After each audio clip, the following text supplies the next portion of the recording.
ചേർപ്പ് ഭഗവതി ക്ഷേത്രത്തിലെ പ്രതിഷ്ഠാ ദിനാഘോഷങ്ങളുടെ ഭാഗമായി നടന്നുവരുന്ന ശ്രീമദ് ഭാഗവത സപ്താഹ യജ്ഞത്തിന്റെ ഭാഗമായി രുക്മിണി സ്വയംവരം ഘോഷയാത്ര നടന്നു. ബ്രഹ്മശ്രീ കൃഷ്ണൻ ഭട്ടത്തിരിപ്പാട് ശ്രീമദ് ഭാഗവത സപ്താഹ യജ്ഞത്തിന് മുഖ്യ കാർമ്മികത്വം വഹിച്ചു. പാലാഴി കൃഷ്ണകുമാർ, ലതാ കൃഷ്ണകുമാർ എന്നിവർ സഹ ആചാര്യരായി പങ്കെടുത്തു. തളിയിലപ്പം ക്ഷേത്രത്തിൽ നിന്നാരംഭിച്ച രുക്മിണി സ്വയംവര ഘോഷയാത്രയ്ക്ക് നിരവധി ഭക്തരും ചേർപ്പ് ഭഗവതി ക്ഷേത്ര സമിതി അംഗങ്ങളും നേതൃത്വം നൽകി. 15-നാണ് പ്രതിഷ്ഠാദിന ആഘോഷം.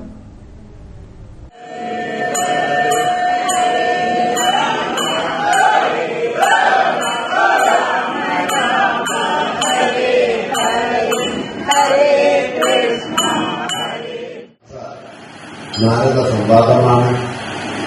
ഏതാണ്ട് മധുരാലീലകളൊക്കെ ഗോകുലലീലകൾ, വൃന്ദാവന ലീലകൾ കഴിഞ്ഞ് ഭഗവാൻ മധുരയിലേക്ക് പോകാനായിട്ട് പൊരുത്തപ്പെടുത്തി. ആദ്യം മെസ്സേജ് കിട്ട ഞാൻ നേരത്തെ പറഞ്ഞില്ലേ, നാരദന് മെസ്സേജ് കിട്ടി ഭഗവാന്റെ അടുത്തുനിന്ന്. അപ്പൊ അതിനുള്ള ഒരുക്കങ്ങൾ നാരദൻ ചെയ്യാൻ തുടങ്ങി. കംസന്റെ അടുത്ത് നാരായണ നാരായണ എന്ന് പറഞ്ഞിരുന്നു. കംസദാ സുഖം തന്നെയല്ലേ എന്നൊക്കെ കേട്ടു. സുഖമൊക്കെ തന്നെയാണ്. പക്ഷെ ആ കൃഷ്ണനെ ഇതുവരെ കിട്ടിയിട്ടില്ല, അയക്കുന്ന ആൾക്കാരൊന്നും ഒരു തിരിച്ചു വരുന്നില്ല എന്നൊക്കെ കുറെ കപ്പലിൽ പറഞ്ഞു. നാരദൻ തിരിച്ചൊന്ന് പറഞ്ഞു, അത് ഇന്ന് കേട്ടുന്ന ആൾ വളരെ എവിടെയല്ല, വേറെ എവിടെ ആളയച്ചിട്ടൊന്നും കാര്യമില്ല.